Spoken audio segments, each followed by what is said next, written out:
Hi friends, అందరు ఎలా ఉన్నారు ఫ్రెండ్స్? నేనైతే బాగున్నాను. అందరు బాగుండాలని కోరుకుంటాను. ఈరోజు మనం పెరుగు చారు చేస్తున్నామండి. పచ్చిమిర్చి, కొంచెం అల్లం ముక్క, కొంచెం సాల్ట్ వేసి మిక్సీ పట్టేద్దామండి. పెరుగుని 1 కేజీ పెరుగు తీసుకున్నాము. బాగా స్మాష్ లాగా చేసేసి చిలకాలండి. చిలికినాక ఇందులో కొంచెం వాటర్ అయితే వేసాము. కొద్దిగా పచ్చిమిర్చి అల్లం పేస్ట్ వేసాం కదా, అవి మొత్తం వేసేసుకొని బాగా మిక్స్ చేయాలండి. దీంతో టేస్ట్ అనేది చాలా బాగుంటుందండి. ఇలా కలిపేస్తే అల్లం వేసినందుకు మనకి డైజెషన్ కూడా ఉంటుంది. పెరుగు ఈ సమ్మర్లో మనం ఈ పెరుగు తీసుకుంటే హెల్త్కి చాలా మంచిదండి. పిల్లలకు కూడా ఇలా చేసి పెట్టాలి. అందరూ తింటే చాలా మంచిదండి. డైజెషన్ కూడా బాగుంటుంది. ఇలా మొత్తం మిక్స్ చేసినాక దీనికి పోపు వేసుకుందాం. మరియు ఆనియన్స్తోని పకోడా చేసి అవి కూడా ఇందులో వేసుకొని తింటే చాలా టేస్ట్ బాగుంటుందండి. ఇది మొత్తం కలిపాం కదా, కొద్దిగా సాల్ట్ అయితే యాడ్ చేశాను. వాటర్ మనకి ఎలా అనిపిస్తే అలా, పలసగా అయితే పలసగా కావాలనుకుంటే పలసగా వాటర్ వేయండి, లేదంటే చిక్కగా కావాలనుకుంటే వాటర్ తక్కువ వేసుకుంటే సరిపోతుందండి. ఇప్పుడు ఇలా ప్రిపరేషన్ చేసినాక మనం పోపు అయితే ప్రిపేర్ చేద్దామండి. ఒక కడాయిలో ఆయిల్ వేసి, కొద్దిగానే ఆయిల్ వేసాము, జీలకర్ర ఆవాలు వేసుకున్నాము. కావాలంటే ఇందులో పప్పు దినుసులు వేసుకోండి. నేనైతే ఇప్పుడు వేయట్లేదు. మినపప్పు, శనగపప్పు కావాలంటే యాడ్ చేసుకోండి. ఇందులో నేనైతే ఎండుమిర్చి, కొంచెం కరివేపాకు వేస్తున్నానండి. ఇందులో కొద్దిగా అంతా కొంచెం ఫ్రై అయినాక కరివేపాకు కూడా వేసి కొద్దిగా పసుపు వేయాలి.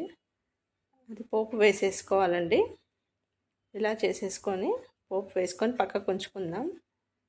కొద్దిగా ఫ్రై అయినాక ఇందులో కొంచెం పసుపు వేసేసి, ఇది కూడా మనం ఇందులోనే పెరుగుని కలిపాం కదా, అది కూడా వేసి ఒక 5 మినిట్స్ పొంగొచ్చే వరకు అయితే పెట్టుకుందామండి. ఇలా మొత్తం కలిపేసుకొని ఇప్పుడు ఇందులో పెరుగుని యాడ్ చేద్దాం. ఇలా ఒకసారి వేసేసుకొని పెరుగుని కూడా యాడ్ చేసి ఒక పొంగొచ్చే వరకు అయితే పెడదామండి. ఇది అయ్యేలోపు మనం పకోడా ప్రిపరేషన్ అని కూడా చూద్దామండి. కొంచెం సాల్ట్ సరిపోయిందో లేదో చూసుకొని, సాల్ట్ తక్కువ ఉన్నా పర్లేదండి. ఇలా ఒకసారి చేసేసుకొని పక్కకు పెట్టేద్దామండి. పొయ్యి మీదే కొంచెం పొంగొచ్చే వరకు పెడదాము. ఒక 2 స్పూన్లంతా శనగపిండిని కలిపి అది కూడా ఇందులో వేసి కొంచెం మసలనివ్వాలండి.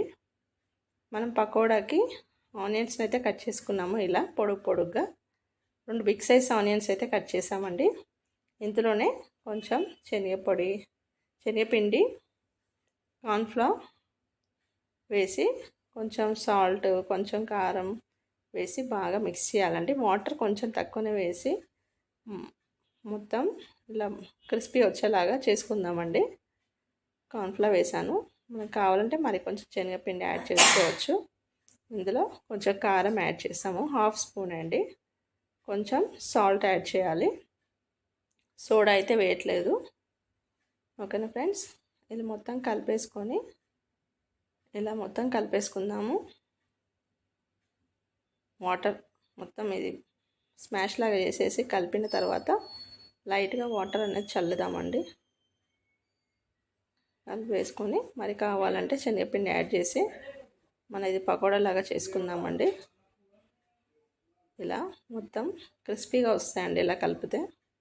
మనం డైరెక్ట్ శనగపిండిలో వాటర్ కలిపితే పల్సగా అంత క్రిస్పీగా రావండి. ఇలా చేసేసుకొని కొంచెం వాటర్ చిలకరించినట్టు ఇలా చల్లేసుకుందామండి. ఇలా లైట్గా చల్లాం కదా, మరి కొంచెం వాటర్ ఎక్కువ అనిపిస్తే కొంచెం శనగపిండి వేసేసి మిక్స్ చేద్దాము. ఇలా మొత్తం ప్రిపేర్ చేసుకుందామండి.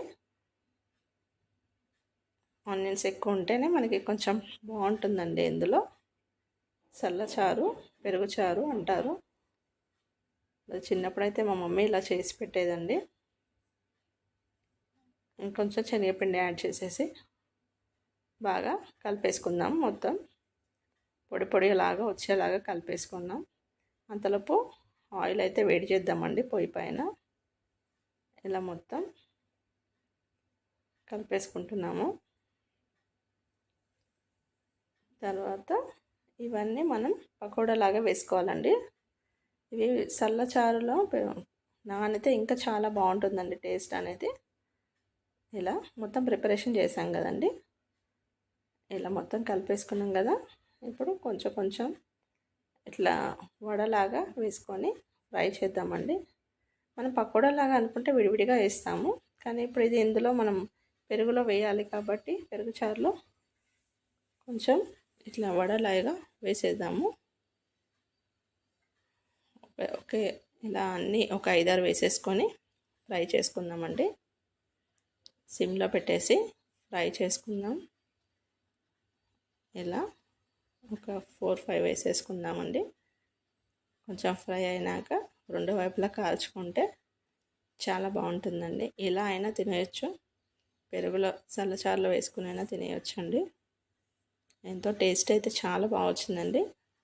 ఒకసారి ఈ విధంగా ట్రై చేసి చూడండి మీరు కూడా. ఇలా కొంచెం ఫ్రై అవుతున్నప్పుడే అన్ని సైడ్లో వేసేసుకొని అన్నీ ఫ్రై చేసుకుందామండి. ఇలా రెండు వైపులా ఫ్రై చేసుకొని మనం ముద్దలాగా వడలాగా వేసుకుంటే బాగుంటుందండి. చాలా క్రిస్పీగా వస్తాయి ఇవి పకోడా. తర్వాత రెండు వైపులా ఫ్రై చేసుకుందాం.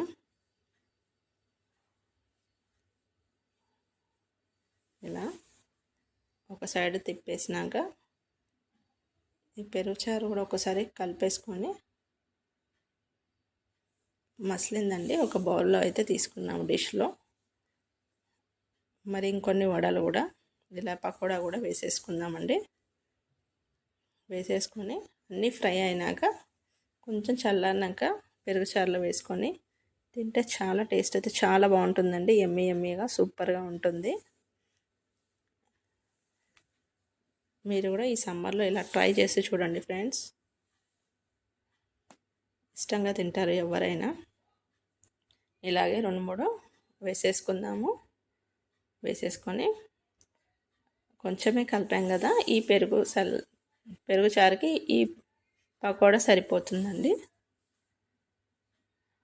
రెండు వైపులా ఫ్రై అయినాక ఇది కూడా పెరుగు చారులో వేసుకొని సర్వ్ చేయాలండి.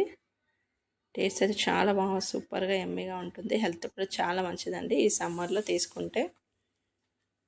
ఇలా మిగతా పిండి కూడా వేసేసాం కదా పకోడాలు, రెండు వైపులా ఫ్రై చేసుకోవాలి. ఇలా అయిపోయినాక ఒక ప్లేట్లోకి అయితే తీసుకున్నాను. తర్వాత ఇవి పెరుగు చారులో వేసుకొని పెట్టేస్తే అయిపోతుందండి. టేస్ట్ కూడా చాలా బాగుంటుంది. అన్నీ ఇలాగే తీసేసుకుందాము.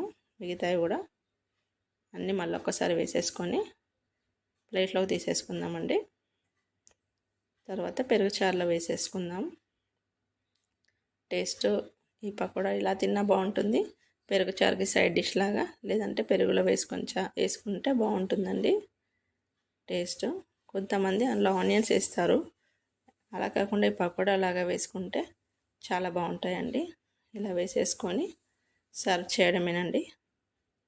వీడియో నచ్చితే తప్పకుండా లైక్ చేయండి, షేర్ చేయండి, సబ్స్క్రైబ్ చేయండి ఫ్రెండ్స్.